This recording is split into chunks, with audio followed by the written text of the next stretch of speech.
Voilà. Donc ici, nous voici encore un exercice sur les fonctions inverses. Fonctions inverses.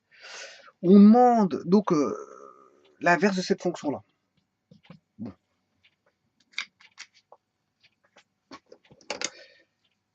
Donc, rappelez-vous que il y a ce qu'on appelle les modèles homographiques. Et celui-ci en est un. Ce qu'on peut déjà constater, c'est que bon, on a une fonction qui est soit sinusoïdale ou cosinusoïdale. Mais il est facile de voir si elle est cosinusoïdale ou sinusoïdale. Si elle est sinusoïdale, ben, elle passe par 0. Bon, ici elle ne passe pas par 0, donc fatalement c'est que le cosinusoïdale. Il y a deux cas de figure possibles. Les fonctions comme ça, ce sont des fonctions soit sinusoïdes, soit cosinusoïdes. C'est celles qui sont fort utilisées en électricité ou en électronique. Pour autant qu'on a un signal sinusoïdal, parce qu'en électronique, on peut avoir beaucoup de types de signaux de référence. J'en ai déjà parlé, les types de signaux. Voilà, et donc, euh, celui-là, c'est un qu'on retrouve facilement, euh, qu'on peut fabriquer grâce à, je veux dire, voilà, une source de tension alternative. Bon, source de tension, source de courant, hein, source de courant. Bon, on peut avoir, il existe des sources de tension comme il existe des sources de courant en électricité et en électronique. Voilà. Bon, ici, donc, on peut avoir des allures de forme comme ça, d'énergie qui sont, je veux dire, électriques qui sont fournies sous forme sinusoïdale, comme on a dans les habitations. Voilà. Les habitations, c'est des sinusoïdes. Pourquoi? Parce que fatalement, la sinusoïde provient de quelque chose qui est tournant. Hein, qui est tournant. Et donc, un alternateur tournant va provoquer ceci, va provoquer un signal comme ça. Voilà. On met des bobines séparées, 3 bobines séparées. Voilà, et on va tirer des tensions comme ça. Des tensions de forme sinusoïdale parce qu'on a affaire des bobines tournantes.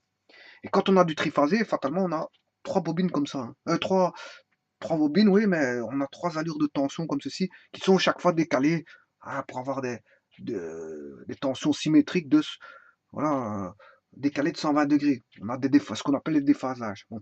Là n'est pas la question. Bon, quand je verrai le sinusoïdal adapté, je veux dire, aux sources de tension continue, aux sources de tension alternatives, je m'excuse, aux sources de tension alternatives, je verrai, bon, quand je verrai voilà, l'alternateur, les alternateurs, je montrerai tout ça.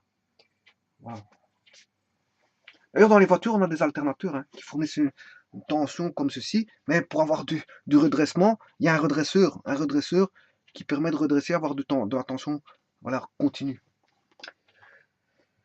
Voilà, donc on passe de l'alternatif au continu, mais l'alternateur fabrique de l'alternatif. Par contre, la batterie va fabriquer du continu. Bon, mais ça c'est une autre histoire. Bon, ceci étant dit, il faut repérer euh, si c'est une sinusoïde ou une cosinusoïde. Il n'y a que les formes d'allure comme ceci qui sont soit des sinusoïdales, soit des cosinusoïdales. Alors, pour les distinguer, mais le sinus, il passe par 0, et le cosinus, il ne passe pas par 0. Donc, on a fatalement une fonction cosinusoïdale. Donc, on a déjà f de x vaudra cosinus. Ah, mais cosinus d'un argument. Mais cet argument-là, euh, je ne le connais pas encore parce que c'est pas la pure fonction cosinusoïdale. La fonction pure cosinusoïdale, déjà, elle passe pas par moins 2. Ouais, c'est déjà le premier constat qu'il faut faire. La fonction cosinusoïdale, elle passe en 0. Quand l'angle vaut 0, elle passe par 1. Voilà. Alors, elle passe par 1, mais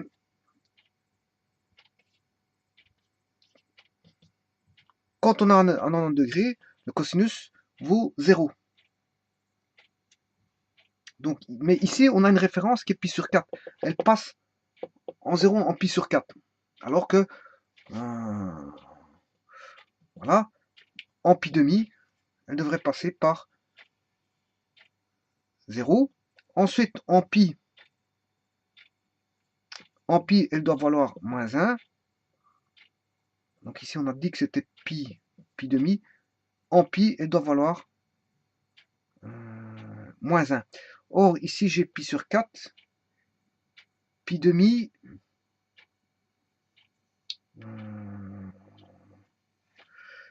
pi demi. Ici j'ai pi demi. 0 pi. 0 pi demi, pi. Donc j'ai pi sur 4, 2 pi sur 4, 3 pi sur 4, 4 pi sur 4, 5.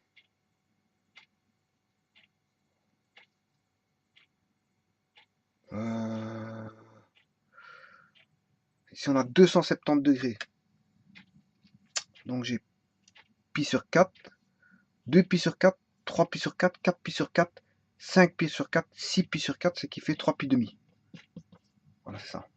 3 pi demi. Donc, en pi, le cosinus vaut moins 1. Or, où est pi?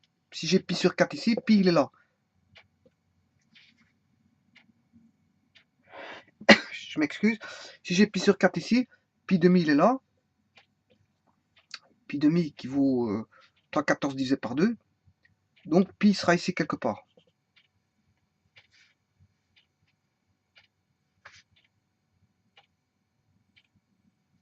Donc, en pi, la fonction vaut moins 1.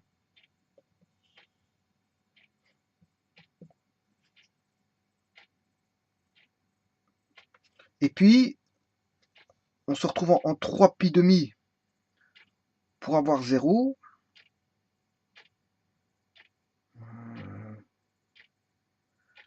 Donc là, on a pi sur 4, pi demi. Normalement, pi, il est ici, oui. Pi. Puis, je vais rajouter, si là, j'ai pi, pour avoir 3 pi demi, je vais rajouter pi demi. Or, pi demi, c'est ceci. À pi, je suis ici. Donc, voilà, en 3 pi demi, je repasse par 0. Voilà, et ainsi de suite. Donc, la fonction, là, on a moins pi demi. La fonction va faire ça. Pi en moins pi, on va repasser en moins 1 pour aller se retrouver en 0 en 3 pi demi et avoir le maximum en 2 pi.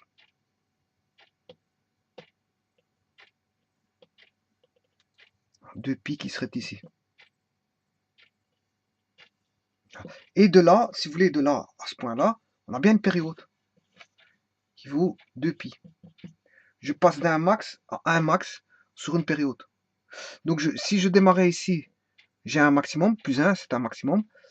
Je passe par cosinus qui vaut 0, puis cosinus vaut moins 1, puis il vaut 0, et puis il vaut 1. Donc 0, plus 1,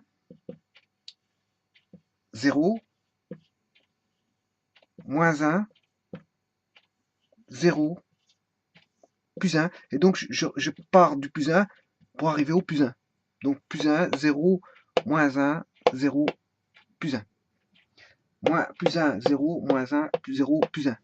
Il y a 2 zéros fatalement parce que cosinus de pi demi c'est 0, cosinus de 3 pi demi ça fait 0. Bon, autant dire que ça c'est le cosinus, la fonction cosinusoïdale de référence, la fonction usuelle. Et il faut que je me rapplique à ceci, à la fonction noire, la fonction cosinusoïdale de référence. Or, la fonction verte ici n'est pas cette fonction-là, mais elle y ressemble, mais elle est étalée et étirée. Étalée en Y, si vous voulez, et réduite en X. Voilà. Alors, ici on voit bien que j'ai un 0 ici. Il faut se référencer par rapport au 0. Le 0 est ici, en pi demi, alors que pour celle-là, le 0 est en pi sur 4. Le deuxième 0, il est en 3 pi demi. 3 pi demi, deuxième 0.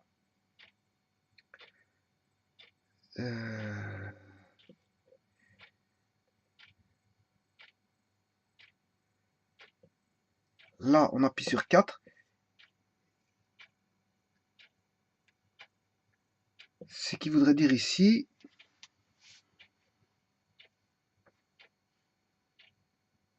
pi sur 4 plus pi sur 4,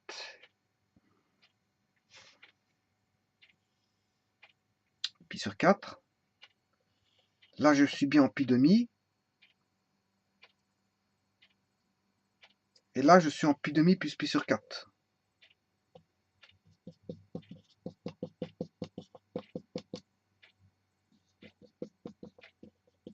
Trois pi sur 4. Donc, pi sur 4, 2 pi sur 4, 3 pi sur 4. Là, je suis en 3 pi sur 4.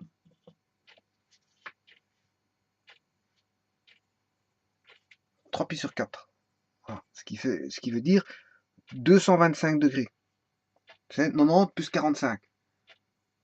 Non, 135, je m'excuse, 135. 135 degrés. 90 plus 45, c'est 135 degrés. 135. Donc j'ai or ici j'ai un 0 en 135.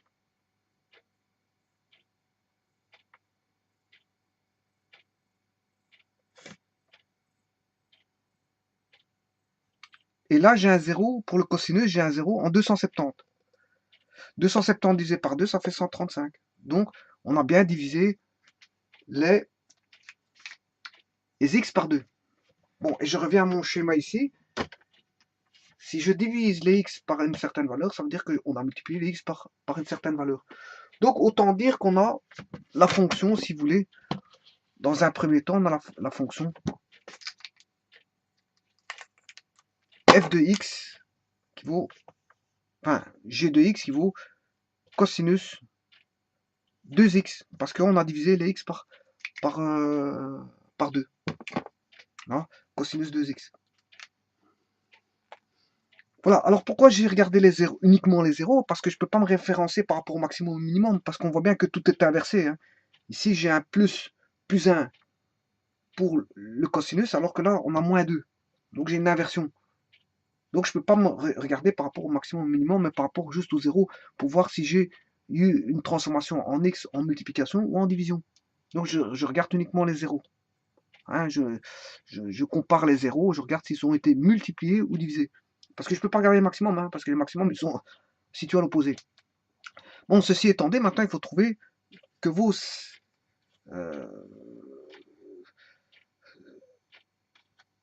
pourquoi a-t-on eu, je veux dire, une opposition au niveau... une opposition au niveau des maximums et des minimums. Et tout simplement parce que on a un opposé ici. Donc on a moins cosinus 2x. Voilà, on a une opposition. Maintenant, cette opposition n'est pas tout à fait bonne parce qu'en fait, si j'avais une opposition de moins 1, ben, je me serais retrouvé comme ceci.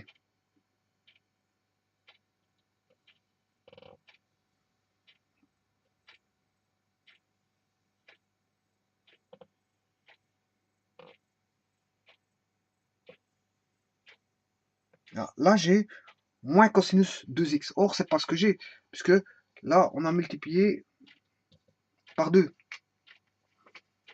Donc, en fait, c'est ce qu'on appelle en électricité ou en électronique ou en physique l'amplitude d'un signal. Si ceci est un signal par rapport au temps, hein, ce qu'on appelle l'amplitude, augmenter l'amplitude. Donc, on n'a pas fait multiplier par moins 1, mais on a fait tout simplement multiplier par moins 2. Voilà. Et donc, voilà, on a trouvé la fonction f de x. Que vaut f de x? F de x, par transformation homographique, vaut moins 2 cosinus 2x. Voilà. Maintenant, on va tracer la fonction inverse de cette fonction-là, mais c'est assez simple. Ça va donner, tout simplement, moins 1 demi, coséquente 2x. Voilà que vaudra g de x. C'est moins 1 demi coséquente 2x. Voilà. Alors, comment tracer cette fonction-là?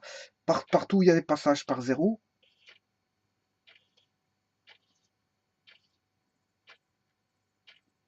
va donner, bien sûr, des asymptotes verticales.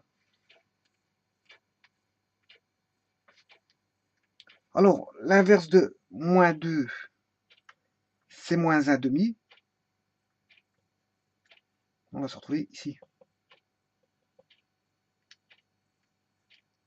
Voilà, donc en fait, ici, comme on est négatif, pour le cosinus, le cosinus est négatif.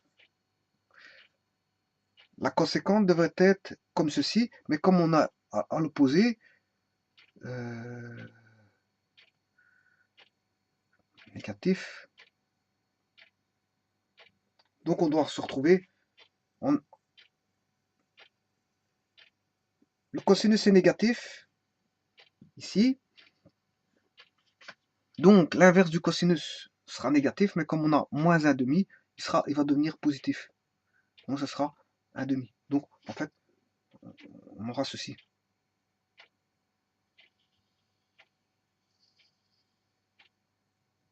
Ah.